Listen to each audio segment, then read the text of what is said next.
Hi, I'd like to welcome everybody to the third lecture in the Sustainable Lecture Series. And I've got just a little bit of class business to take care of here. But I do want to welcome the community members, and I do have a few more copies of the program, the upcoming program of the lecture series, but that's also available online if you simply go to the online conservation calendar, which is the university. Go to the university website address and then type /conservation calendar. You can find the lecture series there. Each individual lecture appears in the calendar. And if you want just the straight lecture series, there is a link from the EVST homepage to the lecture series. And it's got such a long URL, you don't want me to read it off to you. So our speaker tonight is Mark Loparco. He's the director of Dining Services. He has a degree in food systems management from Syracuse University. He's been in higher education food systems for 33 years.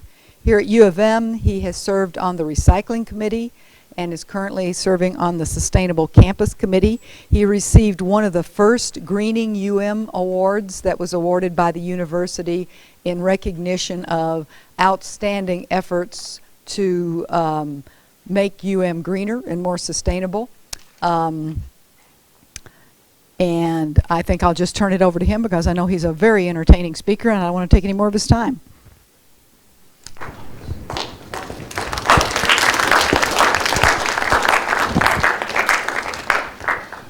Okay, can everybody hear me? Can y'all hear good? Here we go. All right, first of all, thanks, Vicki, for inviting me. I really appreciate the opportunity to talk about what we're doing in dining services on the campus. And I hope that by the time I finish, that you will all feel very proud about what's being done on this campus. I had the good fortune this summer, in fact, just first week of August, to attend a food service executives seminar in Alaska, it was actually. But it was a gathering of college and university food service directors, K-12 food service directors, and healthcare food service directors. And the group was convened to talk about sustainability in terms of what is happening in the institutional, if you will, market with regard to sustainability. But it was also to hear from some industry people in terms of what they're doing in terms of providing products, equipment, and those kinds of things. It was really enlightening. And one of the things that I'll say is that I came away from that recognizing that what the University of Montana is presently doing is really spectacular, and what Dining Services is doing is really on the leading edge of what's happening across the country in college and university food service. And I was really excited about that. So when we talk about sustainability, we have to say, well, what are we talking about? Okay? So for us, this is what we're talking about when we say sustainable. And it really has ecology, social justice, and economically viable aspects to it. And then I'll talk a little bit later about some of the other program-specific things. But even behind that, there's a philosophy that we have in dining services that we use as kind of an acid test, and that is, is it the right thing to be doing? And we believe that this is the right thing to be doing for our campus, for our community, for Montana, for the country, and globally. It's our contribution.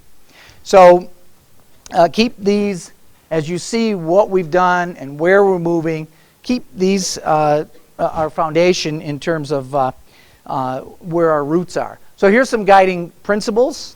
I'm not really going to read these for you, but talk a little bit about some of the highlights there. Number 2, you'll see that we recognize that there's an initial cost. And that, when you start seeing some of the things that we've done and some of the pieces of equipment that we purchased to get us from where we were to where we are, you'll see that we stand by those. We've got our actions demonstrate that we're living this. And you'll also see this. And part of what I'm doing tonight is part of meeting the educational piece, thank you, is part of meeting that educational commitment to the campus community. And I do presentations like this a lot in the state and around the country. Okay, so let's jump right into some of the things that we're actually doing, okay? So, and many of these things you see, and we've been doing it for a while, and it's already ingrained in who we are and what we do. But we started somewhere. So we did convert all of our consumable wares to either compostable or renewable products. And we did replace the bags. We used thousands of these little bags over here at the country store and elsewhere. Now, the food industry doesn't really make it easy for us to do the right thing. In fact, from a cost standpoint, they make it expensive to do this. And as an example, these bio bags, the bags over here. So we are currently paying almost 3.5 cents per bag. We were paying 1.9 cents, 1.9 cent per bag. Not a lot, but when you go, not a lot. It is a lot when you consider that we go through thousands of those in a year. The bio clamshells, one of the first things that we converted from was the styrofoam clamshells. I think you all are familiar with the styrofoam clamshells. They cost us 13 cents a piece. The ones that we're using in the Food Zoo to Go program over there, 19 cents a piece. So that's 6 cents a whack every time we use those. But again, think about our philosophy and what we're committed to, and we believe that that added cost is important. So here's some more stuff we've been doing. We've been in the business of baling cardboard for a long time, probably 10 years. And what we do with that, we sell that product, and that's how we fund our holiday party for the department, is from the proceeds from that. So obviously we produce a lot of cardboard that we recycle and then sell. We started these some number of years ago in the country store. They used to be sold in the bookstore also. Bookstore has their own bag now. We still make these available to students, and you can purchase those for at cost. They're about $2.50 to use those. Here's another area where we were really a leader on campus. We started dabbling in the green cleaning products back in 2003. In 2009, we had converted all of our products to either Green Seal or Design for the Environment certified products. And so we're really pleased that we were able to find the number of products that meet the cleaning needs that we have, but also are ecologically friendly. And you're going to also see a number of these slides refer to specific students. We do a lot of work with students, and when later on you'll see that there's opportunities for you in terms of helping us to answer the question that Vicki has posed to you. So we did do a green cleaning product conference on campus. We started the dialogue with all the facilities services people and people who are responsible for cleaning these buildings and all the buildings on campus. That, through the Sustainable Campus Committee, led to a work group which I led last November, and then this last March, you can see that the university adopted the green cleaning policy that's in place on the campus. Now, when we developed that, we were looking at I was certainly, and as the leader of that work group, was thinking that this should be something that can be duplicated. So this policy was written in hopes that the other campuses of the University of Montana can just take it, massage it for their purposes, and implement something, as can the MSU side of the house, or if they want to go this route. So the idea was to make something that could also be put in place on the other campuses. All right, what do we got? Okay, I love this slide. I love this slide because there's a lot going on in here, okay? I am particularly proud of the students and faculty staff of this campus for how well you all embraced the idea of Trailless. I have colleagues who tried Trayless on their campuses, and the students, the staff, wouldn't put up with it. And they had to go back to using, okay? They had to go back to using the trays. But I'm going to show you some numbers here in a second that that are true numbers, and I think we'll get some thought going. We had a few people who complained, okay? It wasn't without some resistance, but overwhelmingly it was well received. And I believe that was because we used students on the front end. We had a big visual, probably not very many of you were here when we did this 3-4 years ago, but we had a very visual display of the amount of food waste that was going on. And now I'm going to be talking all about post-consumer waste here with Trayless. And I think we rolled it out well. We rolled it out during Earth Week. So there was already an awareness of the environment. And I think we did it right, and that's why.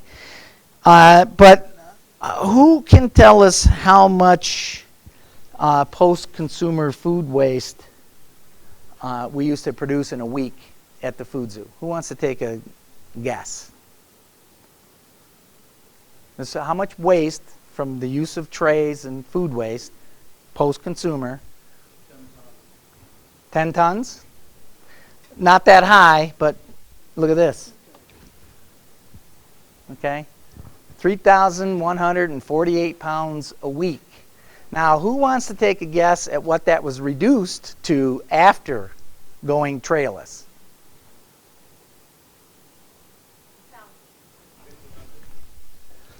Okay, two good guesses here. Look at this. Okay?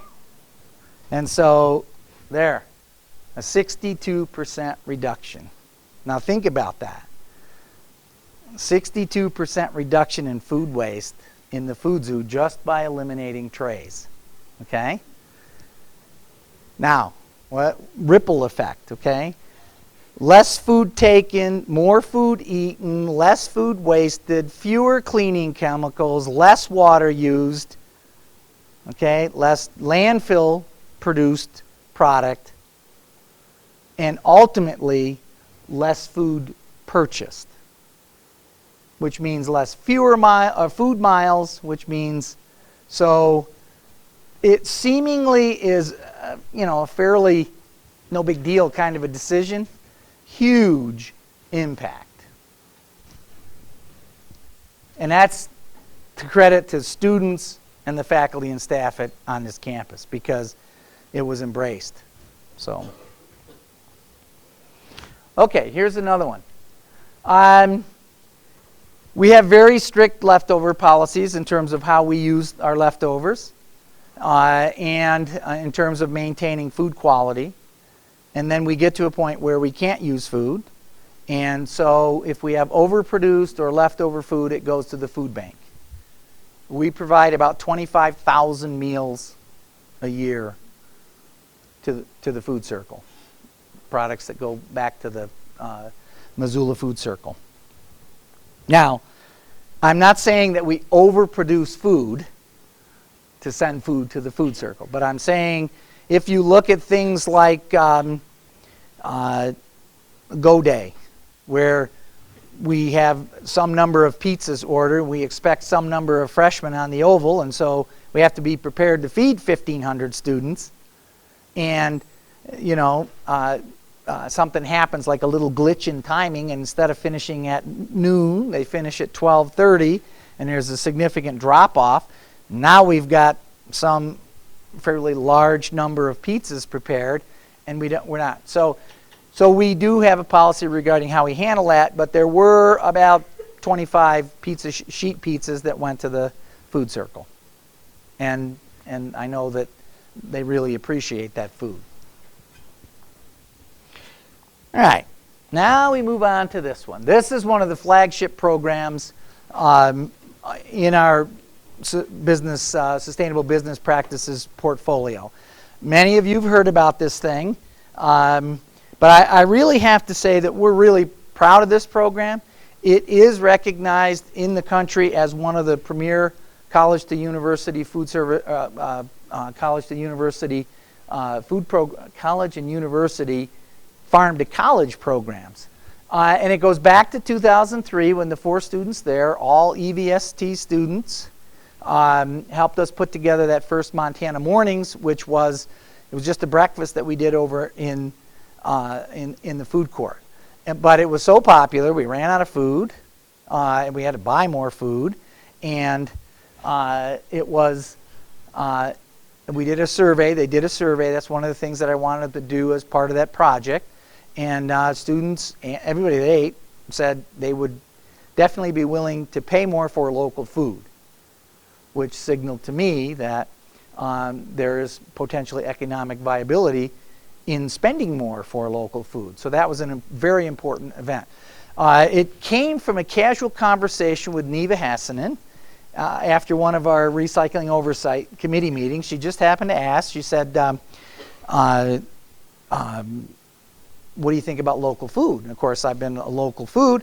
Speaking of local food, and you mentioned slow food, we'll be happy to contribute $250 to your program, so just check with me on that to help with getting somebody to that. But anyway, she, within a week, had these 4 students, and I mean, you talk about good, I think I even used the term rabid energy levels. I mean, they got after it. And so I don't have extra labor laying around, and I don't have extra labor in my budget to pay for that. So it started with students. It was developed through student input, and it's been maintained for the last 3 years with AmeriCorps Vista workers on our campus working 40 hours a week for a year at a time to put us where we are. And you'll see some numbers here in a minute that I really do hope you're proud of. Okay. All right, here's the mission for the Farm to College program. Now I'm going to drink some water. All right, the hallmarks here. Agricultural economic development. Educate the campus, strengthen these connections between the urban and rural areas, and reduce the environmental impacts, okay? And when we get to talking about the Fall Festival meal, I think you're going to see all of this come into play when we do some celebrating, okay? So that's what our mission is. There was something else I wanted to say about this.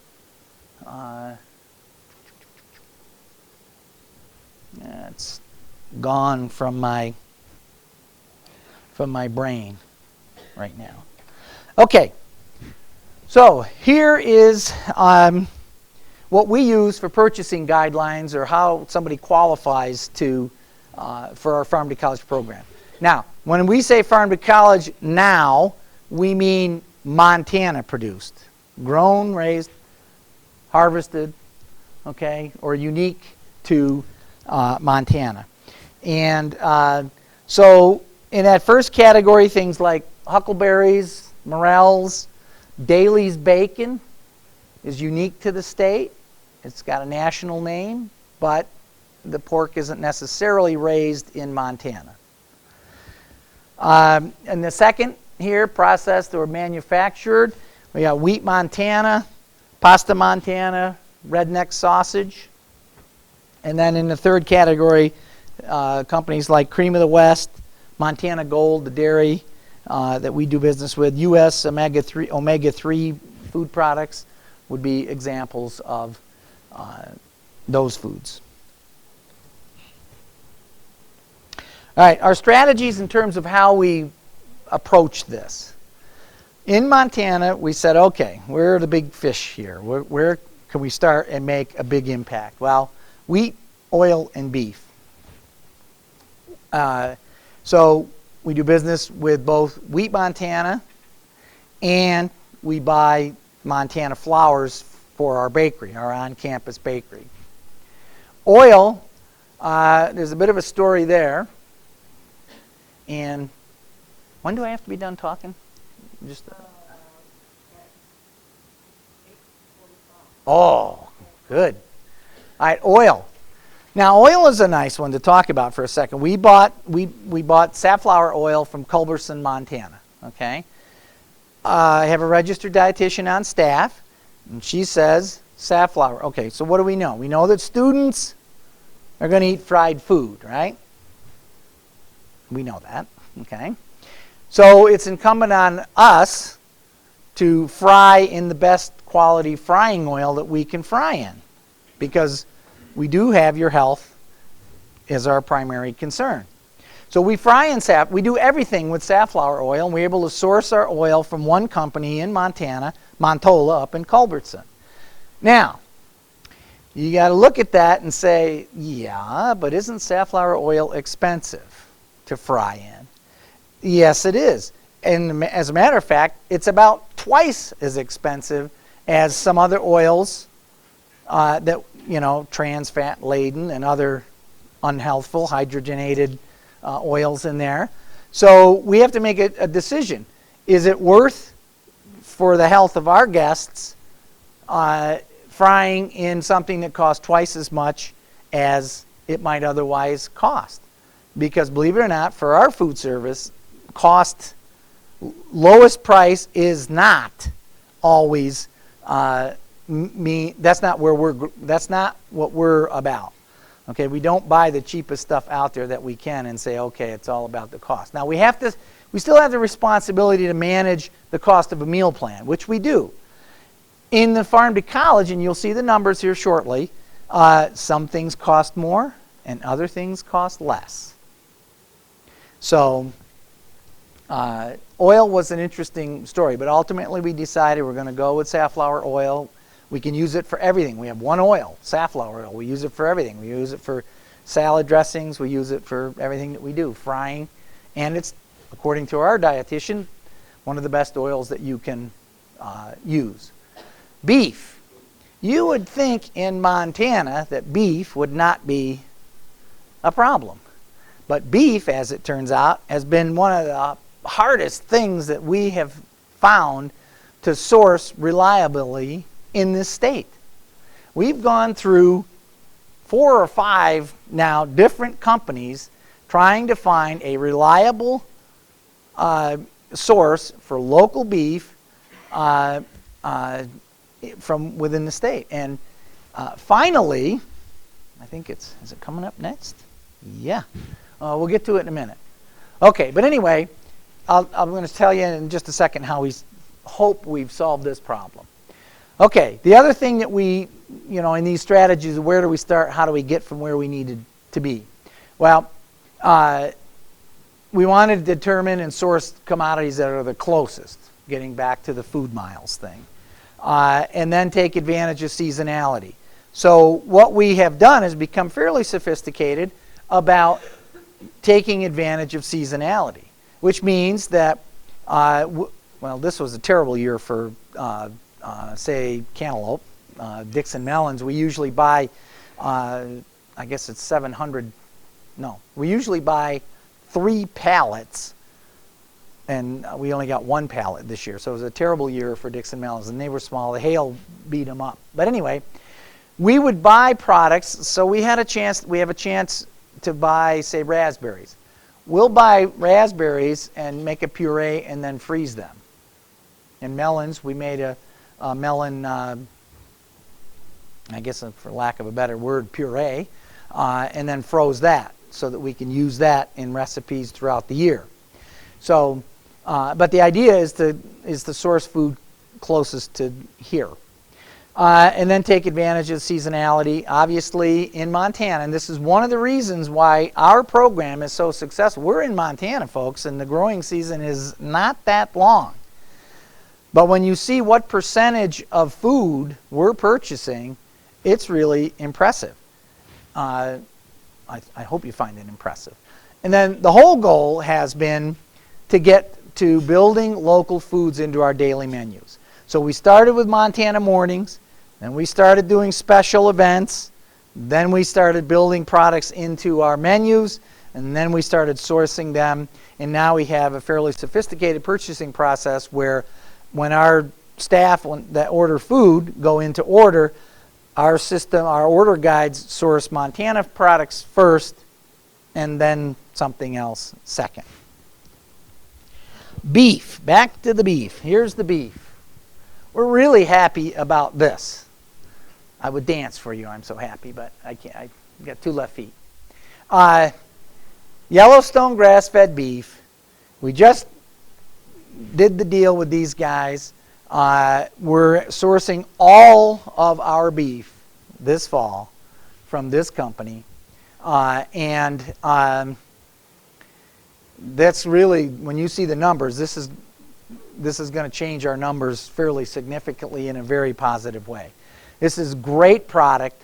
These guys have it going on. I encourage you to go to their website, look at what they're doing. They're certified by the Audubon Society. They're members of the Western Sustainability Exchange. I'll tell you about that in a minute. And I am so pleased to be doing business with these guys. They are really on top of the land stewardship and sustainable ranching. I mean, they're on target. All right. Now, we don't just serve beef. For the 3rd year running, the University of Montana Dining Services has been nominated in PETA 2's most vegetarian-friendly campus in the United States. So we do a lot for our vegetarians and vegans if you eat in the food zoo. So every time I see that, I say, that's a great accomplishment to be able to do that coming from Montana. All right. Speaking of the Western Sustainability Exchange, University Dining Services is a member of the Western Sustainability Exchange. They're out of Livingston, Montana. What that has done for us has opened some markets that we didn't previously know about to source food from. You're going to see that in just a minute. I'll go over what that's done to our numbers of partners that we buy from. But their outfit is very much focused on land stewardship, water conservation. They have a very long list of things that that suppliers have to commit to qualify for them. And for that, if they're registered member of the Western Sustainability Exchange, they'll automatically qualify for our Farm to College program, because they're already committed to some really good sustainable business practices. All right, what's it look like on the map? Here we go. We're really proud of this. I use this a lot because it gives you a sense of geographic impact here when we talk about agricultural economic development in the state of Montana. You can see that we touch a lot of communities. This is our newest one right here. That's part of where Yellowstone beef comes from. Over here and over, no, where is it? There. So, and that's going to be important when we talk about the meal that we're doing tomorrow night and food miles. So that's what it looks like on the map. We're doing a lot of good things, spending a lot of money all over the state. Now, how much money are we spending? All right, this is the only beast of a slide I'm going to use. Oh, and I didn't bring my pointer. This has got a pointer? All right. You see that? All right, we'll start with the big number right there. So this was just in FY03 numbers. That's how much money we spent on food. That's how much was local and regional before we really started doing anything. Then we did Montana Mornings in May of 03. Okay, so that amount of our total purchases were back then local and regional. Our Farm to College program started as a local and regional program. In other words, what our thinking was when we started this was, at that time, my crystal ball said that there's going to be a lot of other campuses starting programs like this. So my thinking was that because the Northwest and our neck of the woods is so geographically extended, that what I was hoping for was to start something that where other campuses like Idaho, Wyoming, Eastern Washington, other colleges around, if they started programs, I was hoping that they would model programs similar to ours and use a local and regional definition, and then that would help both their state's agricultural economic development, but also Montana's. So they could source product from Montana, we could source product from them, and we're all keeping it close. But that became a little confusing. And so NEVA and some EVST students came back and said, it's a little confusing. Would you consider the Farm to College program just referring to Montana products? And so over here, that thing? There. This is the year that we did that. So you can see here, this is our local and regional purchases. You can see what's happened. And then you can see where we went to just Montana products, okay? And you can see across how this number reduced, okay?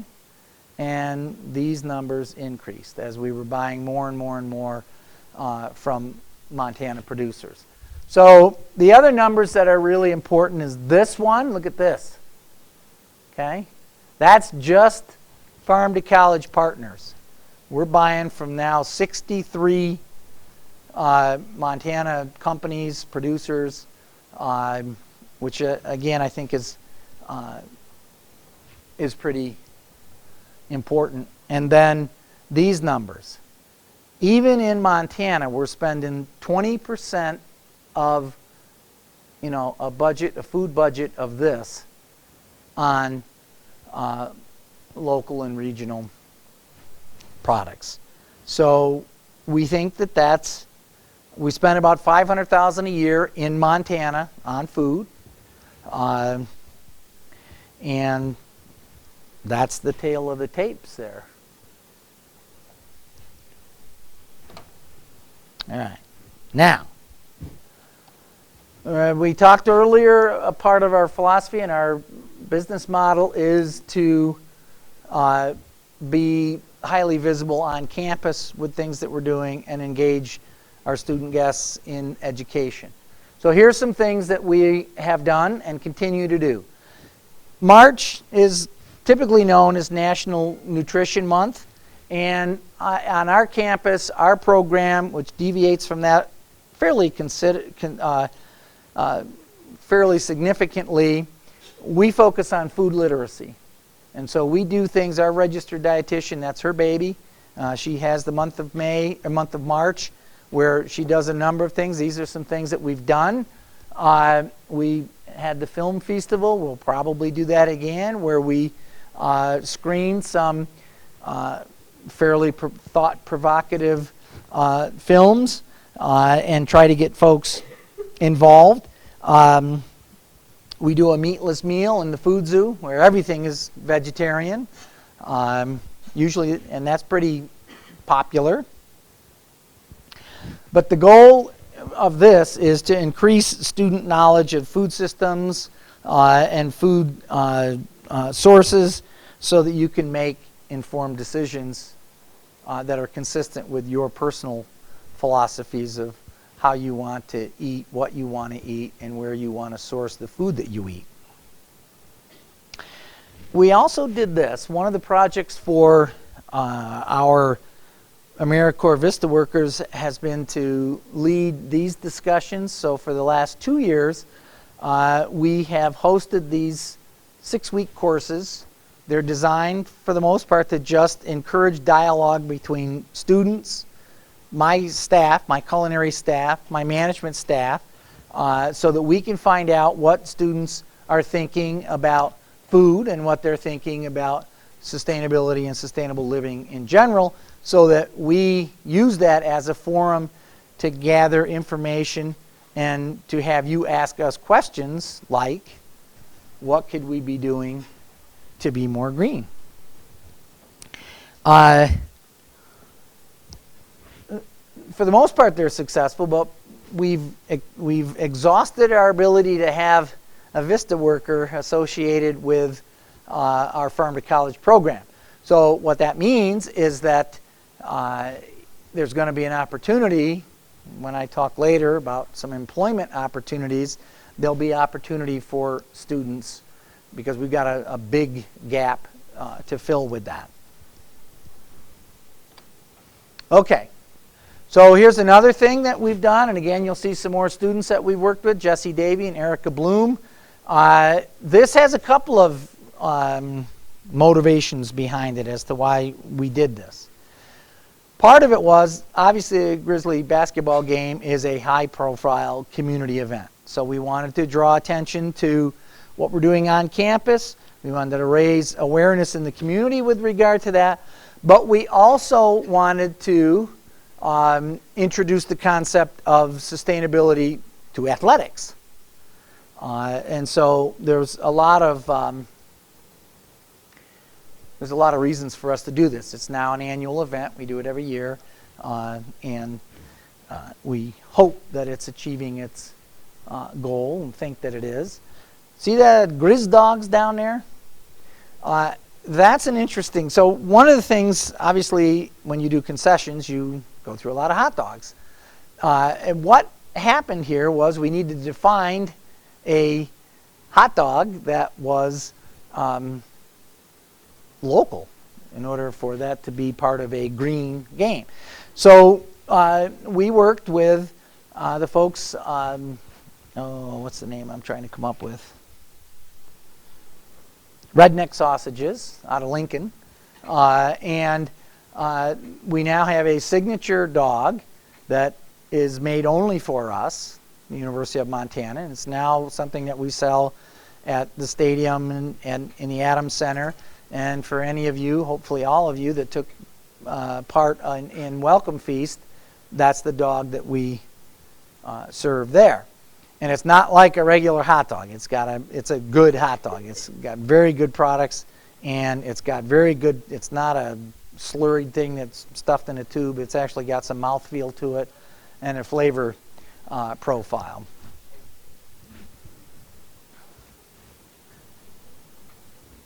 Okay, and then speaking of Welcome Feast, here's another collaborative opportunity. We had students come to us from the Students for Real Food. Are there any students for the Real Food in here? Anybody from that group in here tonight? No? Okay.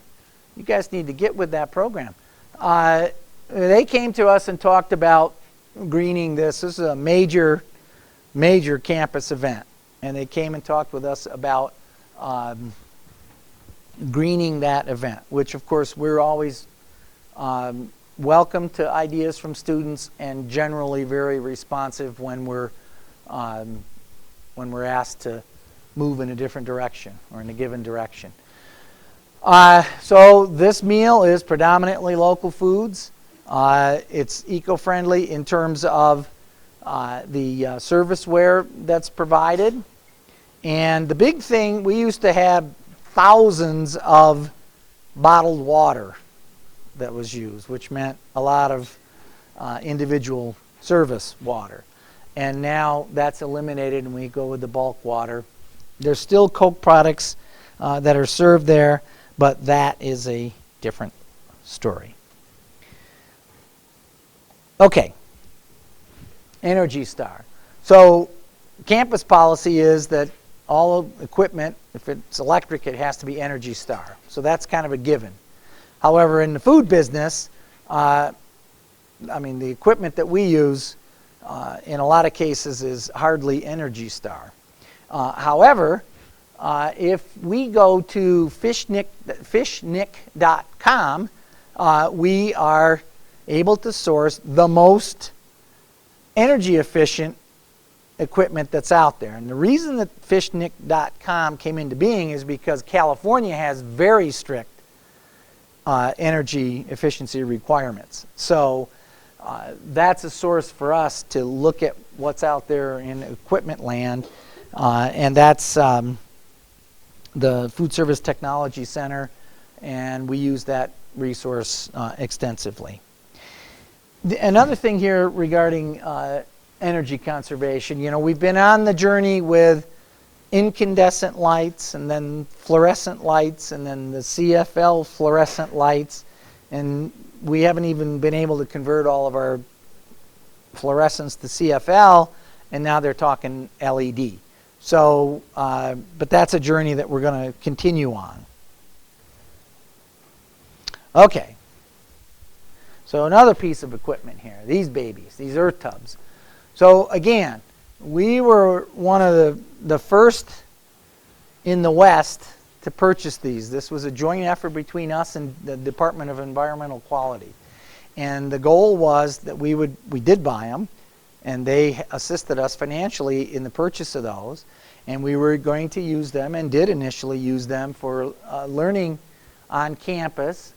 But there are some problems with these earth tubs, and that is that 2 times out of the year, and this is one of the times right now, where the air temperature dropped so low. They were located, first of all, I'm going to give you the dirt, so to speak, behind this.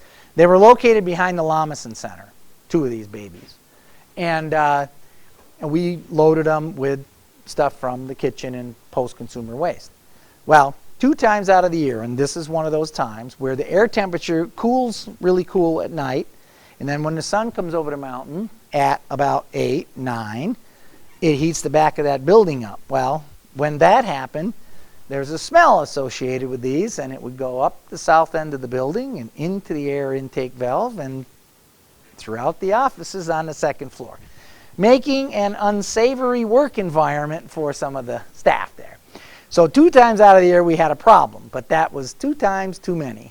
So these are now located out at the Pease Farm, and we began last week sending food scraps and pre and post consumer stuff so that they can compost out there. And but that left us without something on campus. So enter this baby, okay? The Hobart Waste Pro 1200. Now, this thing takes all of the post-consumer waste that we've reduced by 62%, and it pulps it into, it comes, that's kind of a ugly picture, but anyway, food goes in here and it comes out up there, and that little chute on that end. And what this does, now in the old days here, before this, all of that post-consumer waste went into a trough that went into a garbage disposal that ground it up and sent the water, one-time use water, and the solid waste to the water treatment plant in Missoula.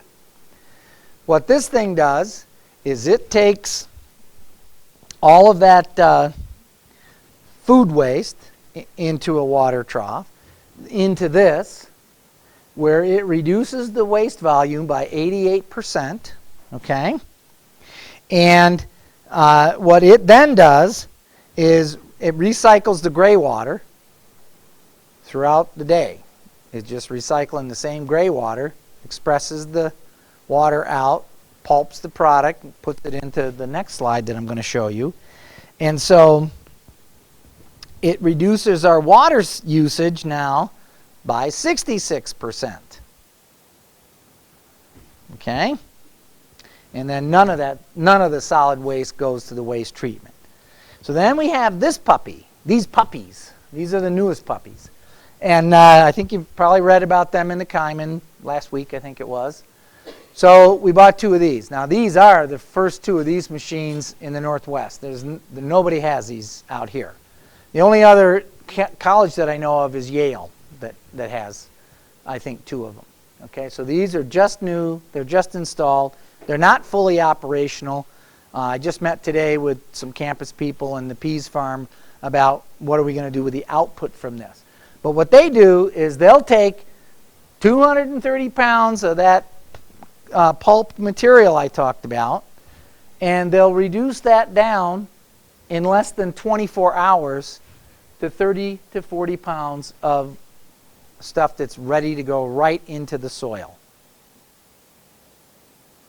So that then takes that 88% reduction in the volume of food waste, reduces that by 90% without chemicals in less than 24 hours. That can go right into a garden, right into the soil. So they are really state-of-the-art puppies. And when I talk about opportunities here in a minute or two for students, there's some research and some analysis that I need done. Oh, and what do we get? Show and tell. Let me pass this stuff around for you so you can see. Now, don't take it and smoke it, okay? It's not worth it, okay? But take a look at this stuff. You can smell it. I mean, you can go ahead and open it up, smell it. You can feel it. It's dry. It's completely, that's the stuff that comes out of, that's the 30 pounds. Now, this bag right here, this one, let me see that for a second, will you? You'll see that this has some pieces of, this is not plastic. This is a biodegradable fork, knife, spoon. This bag contains everything that we're going to use tomorrow night. We pre-tested in terms of it's going to go into those machines, and that's what it's going to come out like, this one. Okay? That's the cutlery? Yes. That's the cornstarch, and okay. Where was I? Where am I? Okay. So now we're going to move to the to-do list, because there is more that we have to do and more that we want to do. So the first thing is this. So you saw earlier the University of Montana Farm to College logo. Here's a logo for Montana Tech, Helena COT, and UM Western. So one of my other hats that I wear is that I'm the executive director of the University of Montana Purchasing and Management Consortium. That brings the 4 campuses of the University of Montana together to talk about purchasing and what products we're going to buy, collaborating on specs and all that kind of stuff for the food.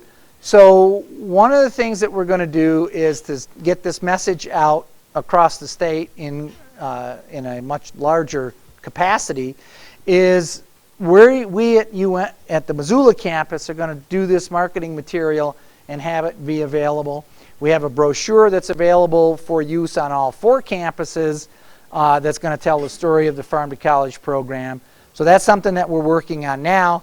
And then, of course, it will demonstrate to the state the amount of money that's spent between the 4 campuses, not just the $500,000 a year that's spent on this campus. Another project is, and if you ate like I did in the food zoo tonight, you'll know why this is important. At semester break, we hope, assuming that the critical components can be done in a 4-week period, 5-week period, we're going to do the HVAC in that facility. Heating, ventilation, and air conditioning is antiquated. It's outrageous. The hoods in the kitchen have been there since 1954. So they're not energy efficient. They're not what's going to go in. We're going to replace one entirely and upgrade another one to have energy efficient, variable speed, heat responsive, heat activated hood system. So right now what happens is when they're on, and they're sucking everything out of the building. If you go and stand and open the door by enrollment services, have somebody open a door and you stand there, you can feel the air coming in. That's not because the wind is blowing in. It's because these hoods are sucking the air out in that building. So we're going to upgrade the hood system, replace one of them. We're going to replace the air makeup. That's another system that's completely out of balance. But the energy savings will be huge to that building when we do this project. Not to mention, it will actually be comfortable to sit in the dining room. Okay, some of you might have heard about the Think Tank project. It's merely hibernating. It is not dead, in my world, in my mind anyway. And for those of you that don't know what this is, we hope that this will be the first of such facility on a college campus. where it is designed and created entirely from sustainable business practices, but with the intention of being a learning laboratory for students on the campus. This is just temporarily dead, but it's, well, temporarily sleeping. It's dormant right now. And I hope with the change in university presidents that this project will come out of mothballs, and this will be a very, very cool project. And that space is hugely undersized for the area of campus that it's located near Urey Lecture Hall. And that end of campus is underserviced from a food service standpoint. So this project was to renovate that, but we ran into a number of fiscal challenges that we just couldn't get over at this time, making it just something that we're going to do at a later time. Almost done here, folks. Oil. We used to recycle. I told you about that safflower oil earlier. Right now we're having some conversations with a biofuels collective here in town. They want to take this material and use it. Assuming this all works out, we're going to give it to them. They're going to turn it into a biofuel and then give it to nonprofit organizations to fuel their vehicles. It won't be used by the biobus. You know, that we used to do that, but that went away when that grant went away. So, okay, another one here. These guys, this outfit. Yeah, that's pretty ugly, sort of. I don't know if I hope it looks better from back there. Okay, one of the things I learned when I was in Alaska in August was that the Alaska seafood industry really has their stuff together in terms of managing that fishery. I don't know if you've done any research or looked into this, but this is a direction that I want to go. Now, again, this is a product that is more expensive than what we could otherwise buy, but it's unparalleled in quality and what they do in terms of quality control. So we're going to explore some stuff we already spec and buy, but we're going to look at expanding and sourcing from Alaska seafood. And it also has fewer food miles for this kind of seafood when it comes from Alaska versus anywhere else in the world for us here in Montana. All right, here's another big one, folks, that's going to get rolled out shortly. Currently, we work with Kelly, and again, there's Students for Real Food over in the University Center. There's a garden plot behind there. We use the vegetables and herbs that they grow for our use in the kitchens in the UC.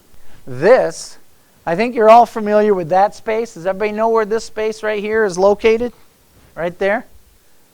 That's behind the Lamison Center. And I've been on campus 19 years, and for 19 years that has been a skateboard and mountain bike corral and nothing, and smoking parlor, and that's it. All right? It's been dormant for that time. So we have a proposal that's working its way through all the campus entities to do this. Okay, and this is actually this. So if you want to take a look at this later, you'll see that we have a plan to use this whole back area of the Lamison Center for raised bed gardens here and orchard and berry bushes. And now that is a project that's waiting for the last few approvals, but that's something that we're really excited about. That will be operational by spring. We will be planting stuff in those raised bed gardens this spring coming. Okay, this one. This is another one that's on our docket that's, to my knowledge, not being done on any other college campus. We want to create a teaching kitchen. A teaching kitchen to teach students and campus community members about food and about wellness and the connection. And we're going to emphasize local and regional foods and a healthy lifestyle. Now, And we also plan to use this in conjunction with the gardening. So there may be a connection between gardening and cooking and this project. Now, ultimately, we want this to be a collaboration between exercise physiologists, psychologists, heart doctors, the heart, and ultimately, it's got to take some legs, but the long-term vision is that we use community members, and we use this for a facility where if we have post-event health issues that people need to learn different lifestyles with regard to cooking, maybe there's diabetes, maybe there was a heart attack, where we bring the appropriate people in over a course that helps in that process, reaching that healthy lifestyle. There's a lot of talk out there, but I don't know of any college that has done that yet. All right, that brings us to this. All this is going to provide opportunities for students. It's going to provide learning opportunities. It's also going to provide economic opportunities. I said earlier that we like to utilize students to help us with this. I mean, we're here to serve you folks, and so that means there'll be some paid positions, there'll be some stipends available, and there'll be opportunities for students to give us feedback, help us with projects like that greenhouse gas inventory. I mean, we really, and again, how can we be even greener? We have to do the metrics and know exactly where we are and see the cause and effect if we make a change. So we're going to need help with that. As I said earlier, I don't have staff laying around that can do all this stuff. There's going to be some things that we want to do with the Farm to College program, that garden project. Again, there's design. We have a design. That's the design, but that's the overall design. That's not the specific design of what are we going to grow where, how are we going to do whatever we do. And then there's the UM Sustainable. You notice that we had purchasing guidelines for the Farm to College program, and you notice I didn't show you purchasing guidelines articulated for UM Sustainable. And so as we track equipment and different foods from wherever we're buying it, we know that, like coffee, for example, we're not going to get coffee locally, but we have to be concerned about what are that coffee growers' practices. When we buy a pound of coffee, how much money does the coffee grower get versus anybody in between? So those are the things that we want to be able to articulate. And so there's going to be employment opportunities with that. Okay, now we're going to do this one. Here it is. So one of the other things that you have to do along the way is to celebrate the successes. It's really important that people know and can participate. So this is really a step that ties everything that I talked about tonight up in one package. So I've got this thing set up so it'll just kind of flip as I'm talking, okay? There's about 20 slides, but they're 3 seconds each, okay? This is a photo documentary of, and there's a lot more on our website, by the way. There's a lot more photos of this stuff. But what I want you to think about is that over a year ago, we sat down and said, we want to do an event that highlights, focuses on the Montana food cycle. So everything that you're going to see here in a second has been raised or grown for the event tomorrow night. We started over a year ago talking with farmers and ranchers, and they grew, and we asked them what they could grow, and we created a menu then that has been massaged between then and now because of the reality of the Montana growing cycle. Okay, so this is the Mannix farm where the beef is coming from for tomorrow night. 5 of these steer are going to be served. This was during artificial insemination. You'll notice the different generations here. We try to say that this is something that in and of itself is sustainable. And then the menu is all this product that you're seeing, not all of it, but I mean, much of it was grown specifically for tomorrow's meal. 99% of everything that we serve tomorrow night was grown by 23 farmers and ranchers in Montana. And 100% of everything that we serve and that is produced as post-consumer waste will be turned into the soil enhancement product that's floating around within 48 hours and given back to these farmers and ranchers to grow next year's crops.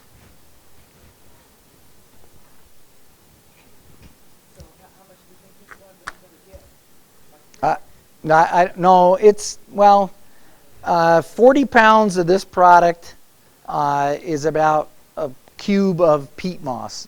Consider that that looks sort of like peat moss, and it's about the size of a brick of peat moss. Now, it's yet to be determined how much each one is going to get because, you know, we've got a lot of pre-consumer waste. And what's different about this food, folks, is that this is real food.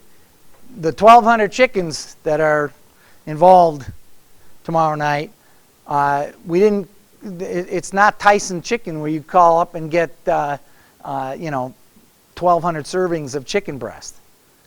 We had 1,200 chickens, and we processed them here.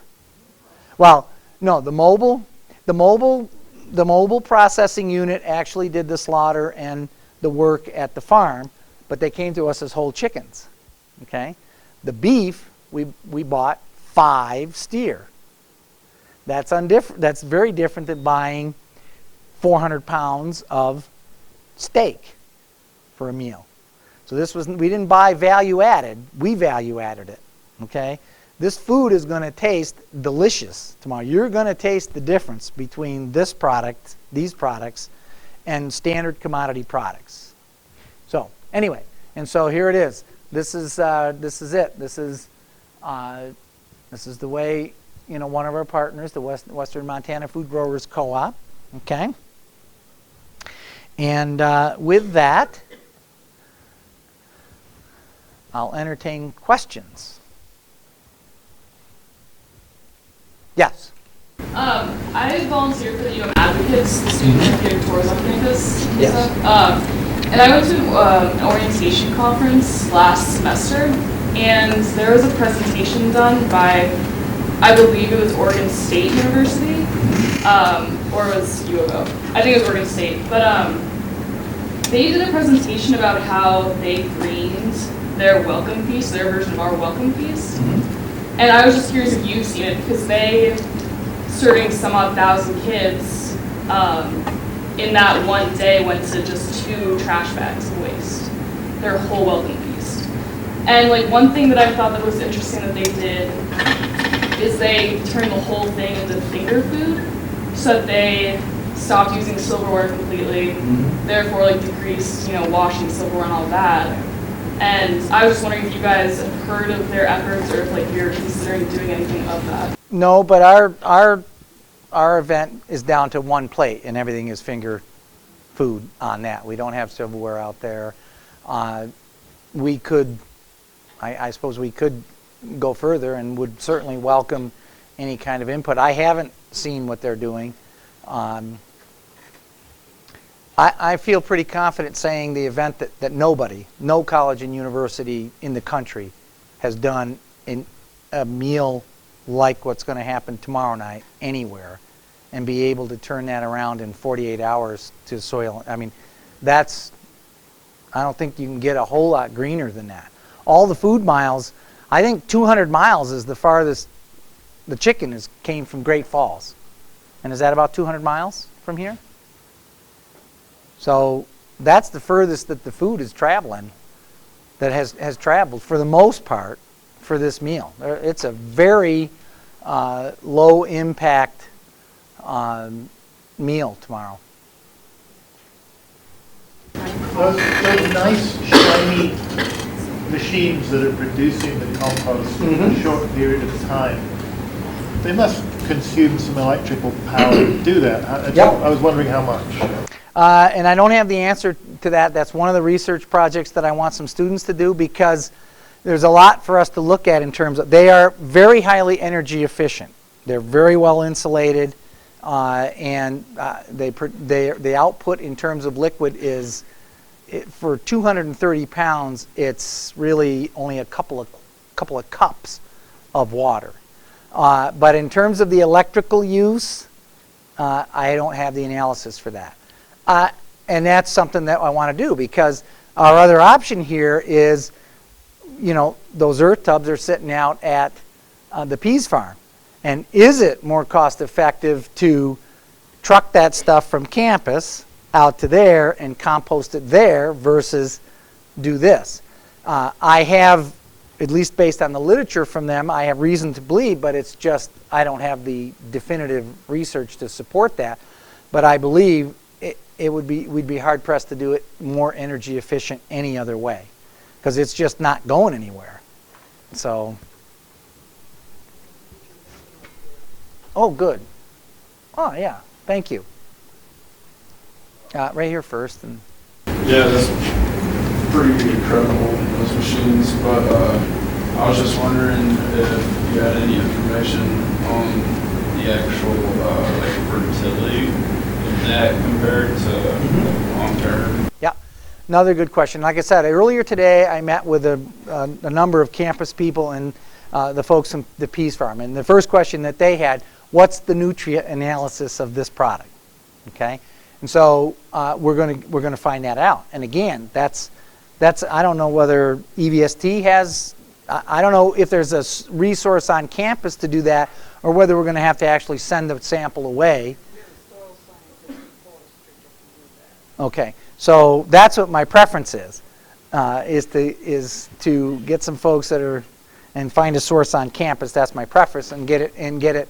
I can tell you this much: it's reduced at 300 degrees for 18 hours. Okay, constantly moving. It's like cooking it, which is why why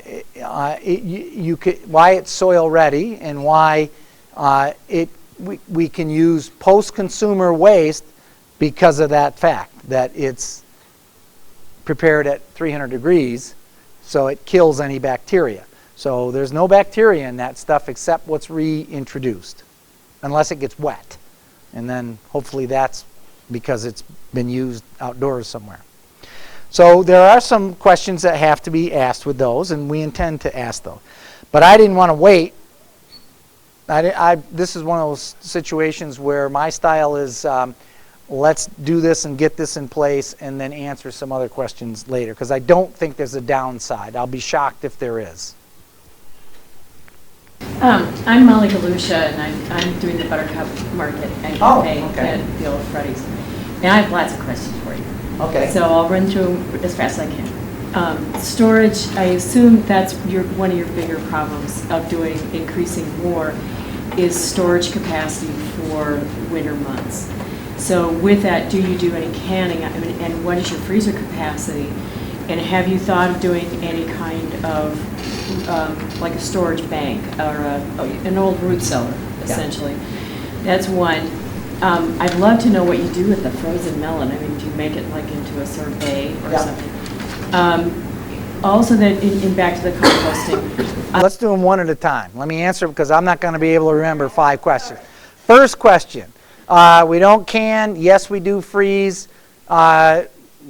Much of what we buy, who we buy from, has the capacity to winter storage some of those items, and then we get them through the Western Montana Food Growers Co-op. Okay. Was that the first question? Yeah. Are you contemplating in the future building any storage capacity of your own, expanding your ability besides freezing? Well, we would certainly look at that, but that's not. I mean, it's not on our radar right now. We did buy some machines to be able to do some value adding ourselves, so vacuum packing, that kind of thing. But we're not at the point of having our own storage capacity. And I'm not sure that I want to do that, because that puts it in our inventory, and if something happens and it's not usable, that's our loss.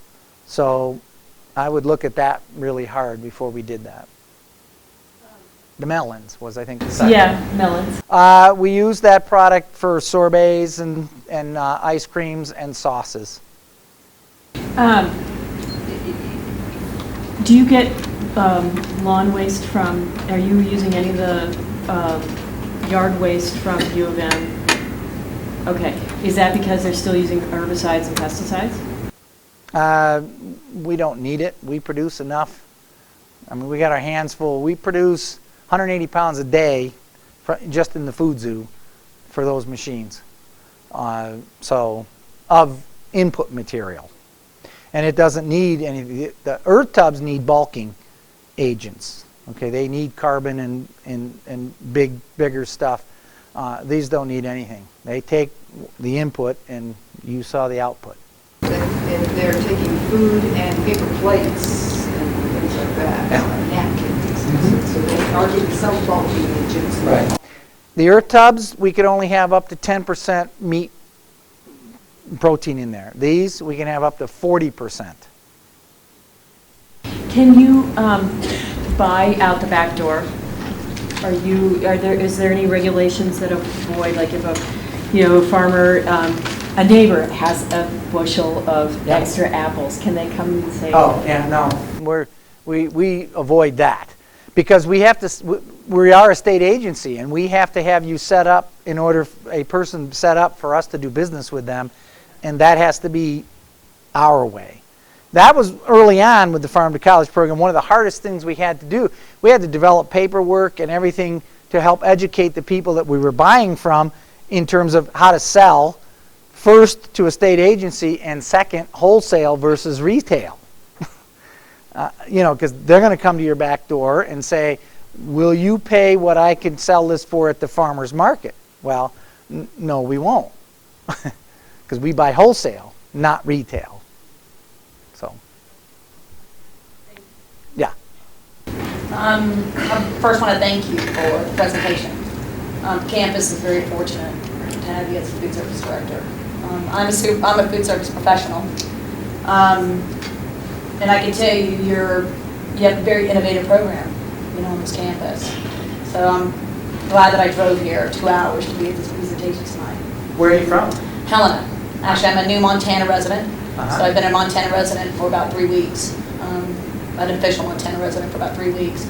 So it's interesting, all the recycling that you're doing on the campus, because I keep hearing in Helena that they're challenged because of the location. I do have some questions for you.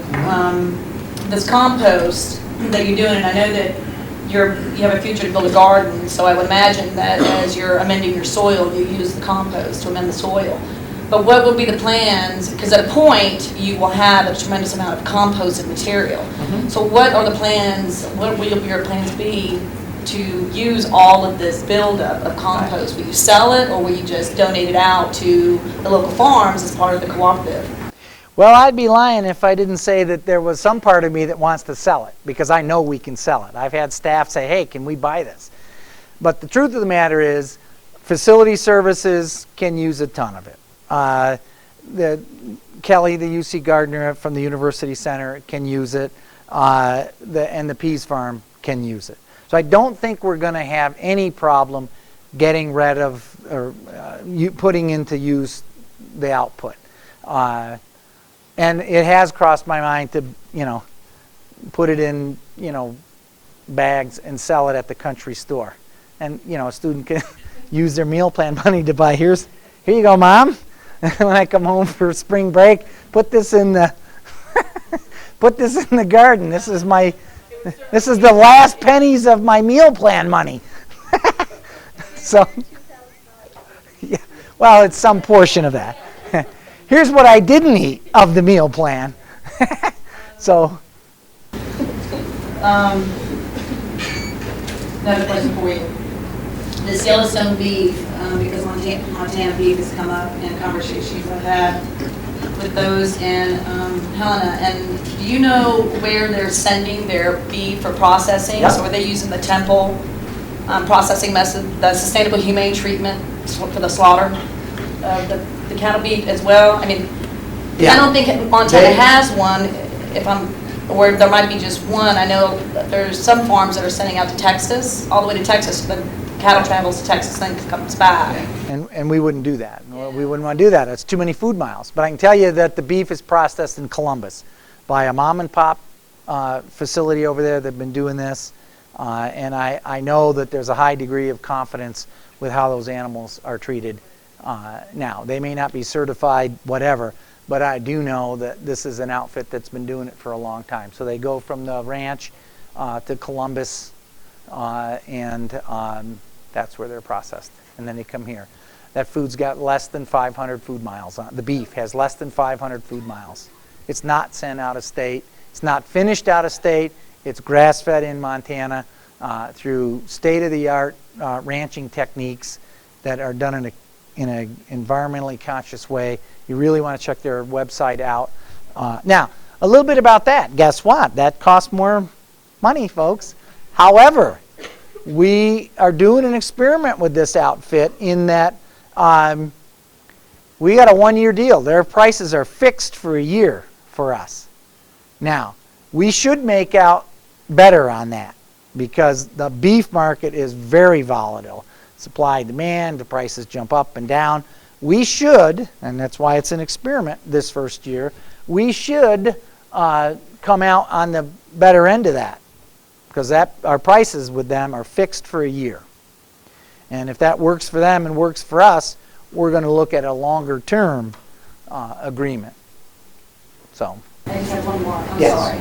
On the flip side of the real food, what qualifies as real food versus what does, can you share with us what your from scratch cooking versus your already processed purchasing is? Yeah, and that's a great, great question because every one of us have a horse in this race. The state of Montana needs to build more processing facilities for value-added product. Because here's a newsflash, folks. I don't buy a case of lettuce. And I don't have cooks that take a case of lettuce and chop it and dice it and whatever. We don't do that. We use hundreds of pounds of value-added product. In fact, the last time I ran the numbers, we're leaving another $250,000 on the table that we spend a year in value-added products that could be value-added in Montana and purchased from a processor here. That's where the state really needs to get with the program.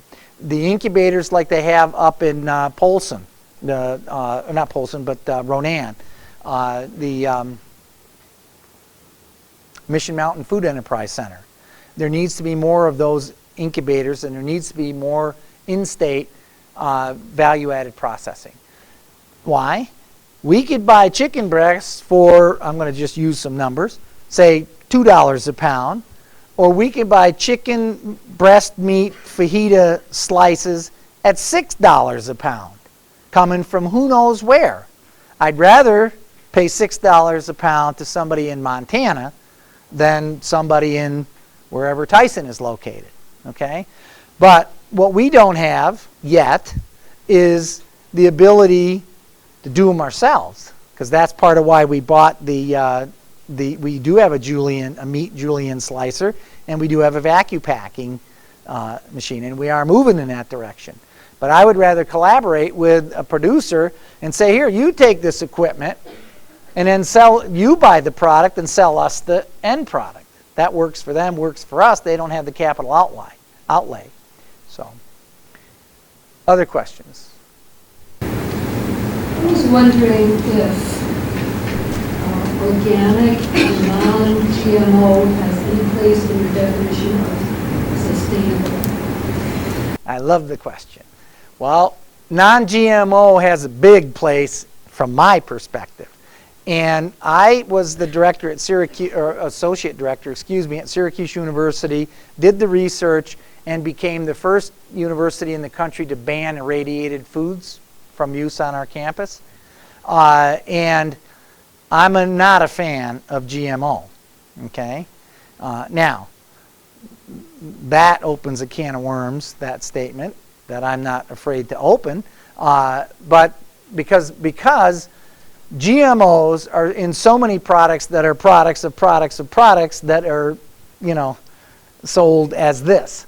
So coming out with a policy says we're not going to use GMO. Now, I have talked with our prime vendor, Cisco, and said, if you know it's a genetically modified product, we don't want to buy it. But that doesn't mean that we're not buying them in ingredients of ingredients even. So it's a tough one. And that's why I put that last slide. I thought somebody was going to jump all over the plastic bottle thing. So I figured I might as well just prime you by showing you that picture. Because that's a big issue, as you all are aware. So I hope that there is some ability to include that language, especially with regard to our sustainable purchases. And of course, I don't know to what degree, if any, the Montana producers that we're buying from are using GMO products. Organic is another thing that there's so much controversy, let's say, surrounding the word organic that we're not hung up, and we'll never get to a point where I'll just say we're going to spec organic. Now, a lot of the stuff that we buy is organic from Montana producers. A lot of the stuff that we buy is grown in the spirit of organic, but it's not certified. And I'm not opposed to using that. But we'll never spec organic stuff and get that far extreme. Because then that would have potentially an adverse economic effect on the Montana agricultural economic development. So that would be, we won't go that far. But we do buy a lot of the products that we get are organic. And we don't advertise that they're organic or advertise that they're not organic. So.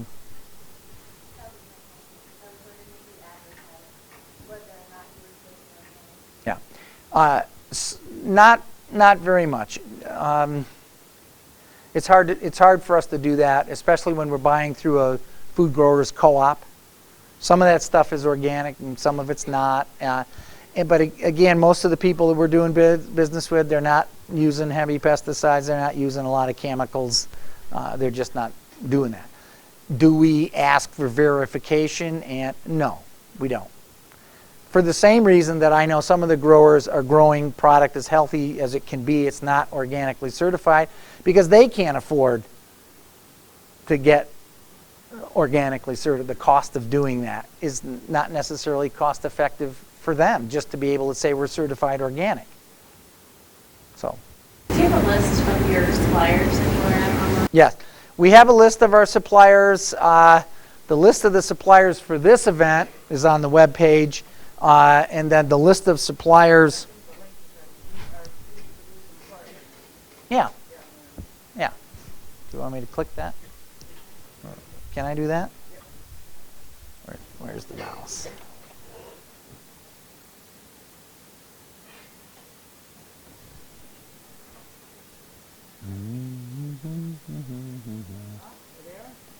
Well, that's for this event, okay? And yes, we do have a list. I don't know if it's on our regular web page or not under the Farm to College program. I would have to ask. I don't know for sure. But we do have a list. We have a list of all 63 of them. So, and we keep it current. Other questions? Anyone? Can you tell us the time and place and cost? I'm hungry after just looking at this. Yeah. This is, well, you all have to pray that it doesn't rain. Now, it's supposed to rain sometime tomorrow, but pray that it either rains early or not at all, but not late, because the way the weather map looks, we're going to try to do this outdoors. This will be a spectacular outdoor event. It will be a challenge for us to pull this thing off if we have to move inside to the food zoo. But the prices are,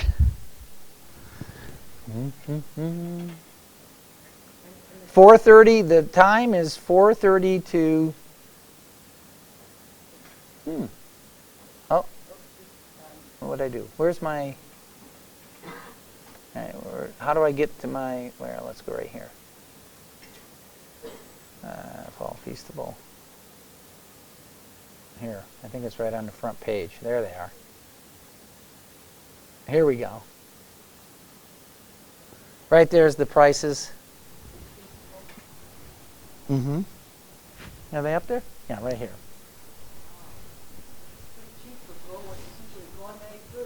Yeah. Pardon? Oh yeah, your meal plan is $3.25 for you. Many We're here tonight, when you have this going on tomorrow. And this thing will be, the whole oval is going to be taken up with this. Many of the farmers and ranchers, is the Mannix guy in here now? Okay, well I think Cole Mannix was going to come down tonight from Carroll College. He may have been here earlier, but that's where we're getting the beef from. Anyway. So what, it's going to start at 4:30. It's going to continue to serve Until 7. 4:30 to 7. The Singing Sons of Beaches are going to play. I don't know if you ever heard them. They're quite good, quite humorous. I believe they wrote a song for this event. They're political satirists, and they're pretty darn funny. Oh, here's the. I should put this down here a little bit. So there's fennel. This is the kind of the photo library that clicks along and shows you heirloom tomatoes. All right. Any other questions? Anybody? Yes. Now that there's the food waste processors, will there be any food waste from catering services, food board, all the corn cups? That's another thing I talked about today with the folks that I met with earlier. Is there's the potential now for a couple of things to happen. We may go in the food zoo in this direction with our SOMAT machines, but we may go in that direction with collecting and sending that out to the Pease farm. Or we may look at putting a pulper over there and then doing some of this stuff over there. And that requires a little bit more research. I loved your story about how you just changing the trays, getting rid of the trays. There's an elementary school for all of you students just down the street here, Paxton School. And they found if they just reversed when the order of food, feeding to recess, that if they had recess first, then food, kids ate all their lunches, and they went from 5 bags of garbage to 2 bags of garbage a day. Yeah. In the way they had it before, kids wouldn't eat their lunch because they wanted to go play. And just these simple things. Yeah. And if you look at what is happening in Europe, France in particular, with regard to serving local foods in the school system and what they're eating and what students are choosing to eat, it's pretty impressive in terms of what that does and what that does to obesity and all of those kinds of things. So there's certainly a lot of, I think, research and facts coming out about the benefits of local foods. And yes. I just want to make a couple of quick announcements before we get too close to the end of the hour. And one of them is you mentioned the Students for Real Food, and I think, I don't know if you said they were involved in planning this project here. Well, they're not involved with this yet, but I certainly hope that they get involved. And you can come down and take a look at this if you want. I want to point out that the Students for Real Food have a student garden on the northeast corner of the UC. So it's kind of, you go around the northeast corner of the UC, there's kind of a little courtyard, and there's lots and lots and lots of tomatoes that need to be picked and eaten. You know, like for the longest time, there was nothing but green tomatoes, and now suddenly there's lots and lots and lots of ripe tomatoes that need to be picked and eaten back there.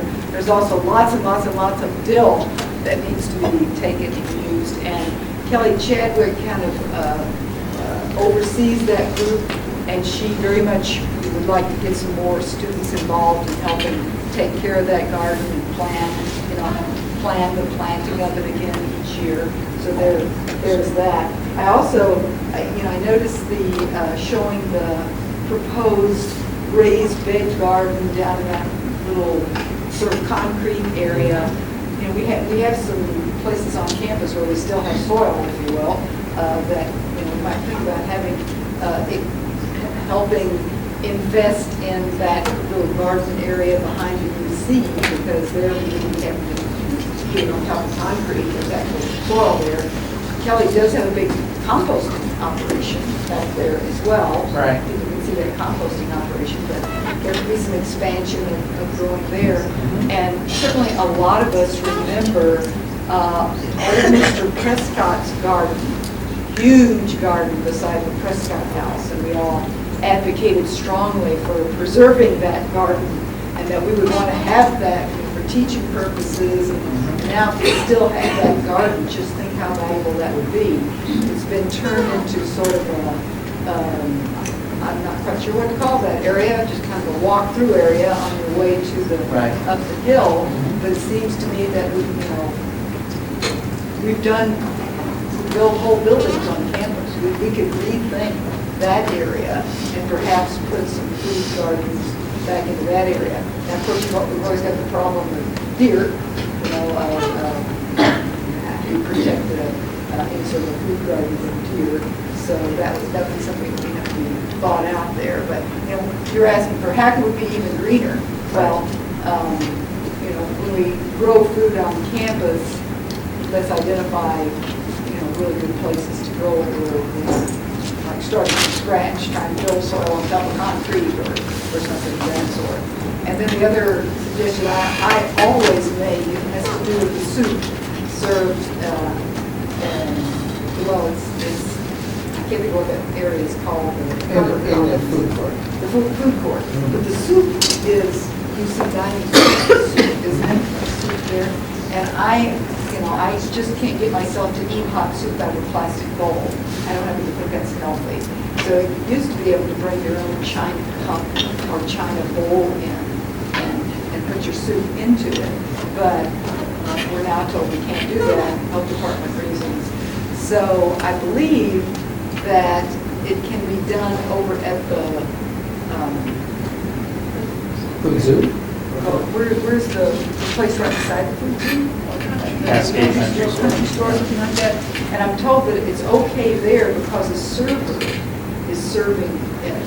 And the server is taking extra care not to touch the ladle to the bowl or something like that, and risk contaminating things while people serving themselves would. So I was just going to say, could we have a server who serves the soup at the UC, there in that area, so that people can bring their own bowls in? So, I mean, it could be something like you could go up and request of the people making the sandwiches, Could you serve me some soup here? I don't have all. So just a suggestion would be, or provide china bowls. That's the other thing. We're talking about green, both in terms of shrinking our ecological footprint, but also providing the healthiest food possible. And it is generally not recommended to eat hot, fatty soup out of a plastic bowl. So, Well, you won't get an argument out of me. I stopped drinking water out of a plastic container, drinking almost anything out of plastic after watching the movie Tapped. Highly recommend that one if you haven't seen it yet. Which is again why I put that picture of the dude with all the plastic bottles.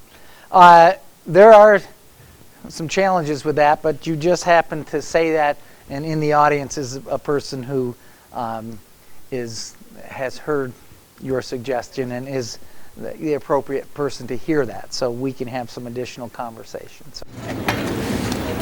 If that's all, let's thank our speakers.